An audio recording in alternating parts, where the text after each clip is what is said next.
Si vous voulez connaître l'extraordinaire dans votre vie, en guérissant votre corps, en attirant à vous de nouvelles opportunités que vous n'aurez pu imaginer saisir et en faisant des expériences mystiques, transcendantales, il vous faut d'abord maîtriser le concept d'éternel moment présent. Si la plupart des gens comprennent le sens premier de cette notion, ne pas penser au futur ni vivre dans le passé, je voudrais toutefois vous proposer une vision complètement différente de ce concept. Il faudra pour cela transcender la notion du monde physique, y compris votre corps, votre identité et votre environnement, et même la notion de temps. C'est ainsi qu'une possibilité devient réalité.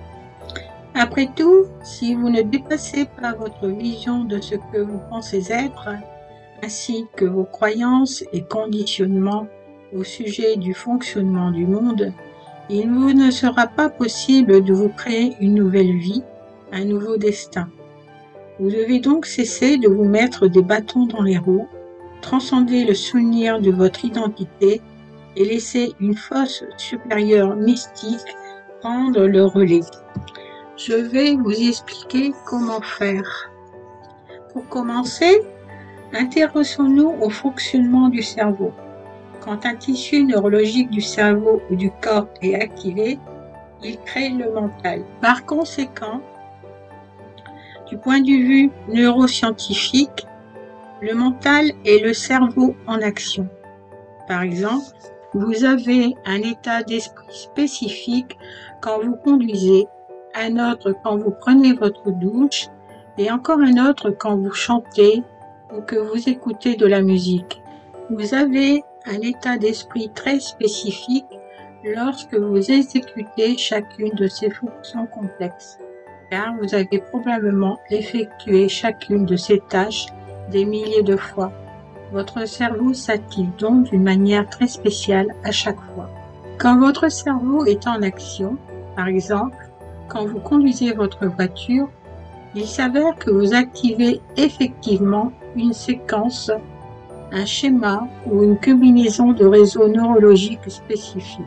Ces réseaux neuronaux sont tout simplement des groupes de neurones qui agissent de concert, de manière communautaire, à l'instar d'un logiciel automatique ou d'une macro, car vous avez réalisé cette action particulière un grand nombre de fois.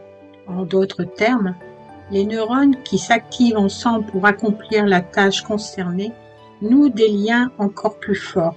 Quand vous choisissez consciemment de conduire votre véhicule, on pourrait dire que vous sélectionnez automatiquement ces neurones et que vous leur donnez pour instruction de s'activer afin de créer un état d'esprit spécifique. Votre cerveau est essentiellement le produit de votre passé. Il a été façonné, moulé, de sorte à devenir une archive vivante de tout ce que vous avez appris et vécu jusqu'ici dans votre vie. Du point de vue neuroscientifique, il y a apprentissage dès lors que les neurones dans le cerveau s'assemblent pour former des milliers de connexions cymatiques et que ces dernières se regroupent en réseaux neurologiques tridimensionnels complexes. Considérez que l'apprentissage consiste à créer une version améliorée de votre cerveau. Quand vous vous intéressez à des connaissances, des informations, et qu'elles ont un sens pour vous, cette interaction avec l'environnement laisse des traces biologiques dans votre cerveau. Quand vous faites une nouvelle expérience, vos sens écrivent neurologiquement cette histoire dans votre cerveau et davantage de neurones se rassemblent pour créer des connexions enrichies et améliorer encore plus le fonctionnement du cerveau. Non seulement les expériences permettent de développer les circuits cérébraux, mais en plus, ils créent des émotions. Considérez que les émotions sont les résidus chimiques d'expériences passées, c'est-à-dire des rétroactions chimiques. Plus un événement a un impact émotionnel fort dans votre vie, plus il restera une trace durable dans votre cerveau. C'est ainsi que se forment les souvenirs à long terme. Aussi, si apprendre signifie créer de nouvelles connexions dans le cerveau, ce souvenir signifie préserver ces connexions.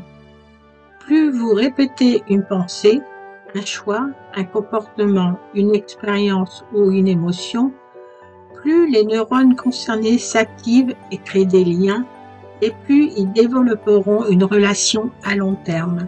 La plupart de vos expériences proviennent de votre interaction avec votre environnement externe. Puisque vos sens vous relient à l'environnement extérieur et constituent dans votre cerveau des archives neurologiques du récit de vos expériences, quand vous revivez un événement très chargé émotionnellement, en bien ou en mal, ce moment laisse une empreinte neurologique dans votre cerveau sous forme de souvenir. Par conséquent, quand une expérience modifie chimiquement votre état d'esprit normal et vous amène à être très attentive à la cause, vous associez une personne ou une chose spécifique à l'endroit où se trouve votre corps en un moment spécifique. Ainsi que vous créez des souvenirs en interagissant avec le monde extérieur. On peut aujourd'hui affirmer sans crainte de se tromper que le passé n'a d'existence que dans notre cerveau et notre corps. Comment votre passé devient votre futur? Intéressons-nous maintenant à ce qui se passe sur le plan biochimique à l'intérieur de votre corps quand vous avez une pensée ou une émotion. Quand une pensée ou un souvenir vous vient, il se produit une réaction biochimique dans votre cerveau qui amène ce dernier à émettre certains signaux chimiques. C'est ainsi que des pensées immatérielles prennent littéralement forme en devenant des messagers chimiques. Ces signaux influencent votre corps afin qu'il se conforme parfaitement à vos pensées. Une fois que vous constatez que vous sentez de telle ou telle manière, de nouvelles pensées correspondent à vos sensations surviennent et votre cerveau libère davantage de substances chimiques pour que, là encore, vos sensations soient en adéquation avec vos pensées.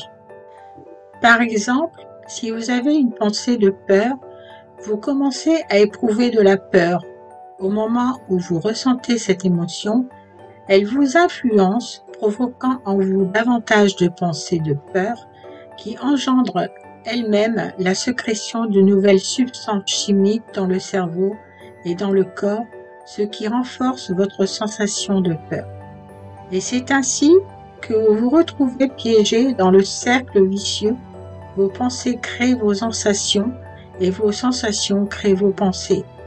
Et si les pensées sont le vocabulaire du cerveau et les sentiments celui du corps, et que le cycle de vos pensées et de vos émotions devient votre état d'être, alors vous vivez totalement dans le passé. Lorsque vous n'avez de cesse d'activer les mêmes circuits cérébraux en ayant sans arrêt les mêmes pensées, vous ancrez le même schéma dans les profondeurs de votre cerveau. Par conséquent, il devient à l'image de votre passé et, au fil du temps, vous aurez tendance à reproduire automatiquement les mêmes schémas de pensée. Parallèlement, dans la mesure où vous éprouvez en permanence les mêmes émotions, puisque, comme nous l'avons vu, les émotions sont le vocabulaire du corps et les résidus chimiques des expériences passées. Vous conditionnez votre corps en fonction de votre passé. Comment cela se traduit-il au quotidien? Si l'on s'appuie sur ce que vous venez d'apprendre au sujet des pensées et des émotions, sont chimiquement le produit fini des événements du passé, à votre réveil le matin, quand vous cherchez la sensation familière que vous appelez « moi », vous commencez votre journée dans le passé. Ainsi, quand vous commencez à penser à vos problèmes qui sont reliés aux souvenirs d'expériences passées associées à différentes personnes, situations, périodes et à différents endroits, ces problèmes créent des sentiments connus tels que l'insatisfaction, la futilité, la tristesse, la souffrance, le chagrin, l'anxiété, l'inquiétude, la frustration, l'indignité ou la culpabilité. Ces émotions influencent vos pensées et si vous ne parvenez pas à aller au-delà de ce que vous ressentez, alors, là encore, vous pensez au passé. Et si ces émotions familières influencent les choix que vous faites au quotidien, vos comportements et l'expérience que vous décidez de faire, vous deviendrez prévisible et votre vie ne changera pas. Imaginons qu'au petit matin, vous commencez par éteindre votre réveil, puis plongez dans votre lit, vous consultez vos messages sur Facebook, Instagram, WhatsApp, Twitter, vos textos, vos emails et enfin les informations. En l'occurrence, vous vous souvenez vraiment de ce que vous êtes en réaffirmant votre personnalité et en vous connectant à votre réalité personnelle passée, présente. Puis, vous allez aux toilettes, ensuite, direction la salle de bain, vous vous lavez les dents et vous prenez votre douche. Puis, vous vous habillez et vous allez dans la cuisine. Vous buvez du café, vous prenez votre petit déjeuner, peut-être regardez-vous à nouveau les informations ou vos emails. Tous les jours, c'est le même train-train. Puis, vous vous rendez au travail en empruntant toujours le même trajet et une fois arrivé, vous interagissez avec les mêmes collègues que ceux de la veille. Vous passez votre journée à effectuer à peu près les mêmes tâches que la journée précédente. Peut-être même réagissez-vous aux mêmes défis professionnels en ayant les mêmes émotions. Puis, après votre travail, vous rentrez chez vous. Vous vous arrêtez peut-être au même supermarché pour y acheter les aliments que vous aimez et que vous mangez tout le temps. Le soir, vous préparez le même repas et vous regardez la même émission télévisée à la même heure en vous installant à la même place dans votre salon, puis vous vous préparez à aller vous coucher en procédant toujours de la même manière. Vous vous lavez les dents avec la main droite en commençant par les dents situées en haut à droite. Vous allongez dans votre lit, toujours du même côté. Vous lisez peut-être un peu et enfin, vous vous endormez. Vous reproduisez constamment les mêmes activités au quotidien. Elles se transforment en habitudes. Une habitude est un ensemble de pensées, comportements et émotions automatiques, inconscients que l'on acquiert en les répétant fréquemment. Fondamentalement, cela signifie que votre corps fonctionne désormais en pilote automatique. Il suit un ensemble de programmes et qu'avec le temps, les comportements physiques se graveront dans le cerveau, dans le mental. Vous êtes tellement habitué à ce train-train quotidien que votre corps sait automatiquement comment effectuer certaines choses mieux que votre cerveau ou votre conscience. Vous vous mettez simplement en pilotage automatique et agissez inconsciemment, ce qui signifie que vous vous réveillez le lendemain matin en recommençant à faire à peu près les mêmes choses. De manière très réelle, votre corps vous entraîne vers un avenir prévisible qui est le calque de vos habitudes passées. Vous avez les mêmes pensées, puis vous faites les mêmes choix qui vous amènent à adopter les mêmes comportements, provoquant les mêmes expériences et les mêmes émotions. Au fil du temps, vous créez un ensemble de réseaux neurologiques gravés dans votre cerveau et vous conditionnez émotionnellement votre organisme à vivre dans le passé, ce passé devenant votre futur. Si vous prenez une chronologie de votre journée, depuis votre réveil jusqu'à votre coucher, vous pourriez copier cet emploi du temps d'hier ou aujourd'hui, votre passé, et le coller dans l'espace réservé à demain, le futur. Car au fond, vous reproduisez demain ce que vous avez fait aujourd'hui et de jour en jour, les choses resteront ainsi. Voyons les choses en face. Si vous faites la même chose qu'hier, il tombe sous le sens que ce que vous ferez demain ressemblera beaucoup à ce que vous avez fait hier. Votre avenir n'est qu'un reflet de votre passé, car ce qui est passé hier conditionne ce qui se passera demain. Vivre sous l'influence d'un programme. Voici un croquis qui va vous expliquer comment cela se passe. Chacune des lignes verticales représente la même pensée qui conduit au même choix, ce qui met en place un comportement automatique qui crée une expérience connue produisant un sentiment connu ou une émotion familière.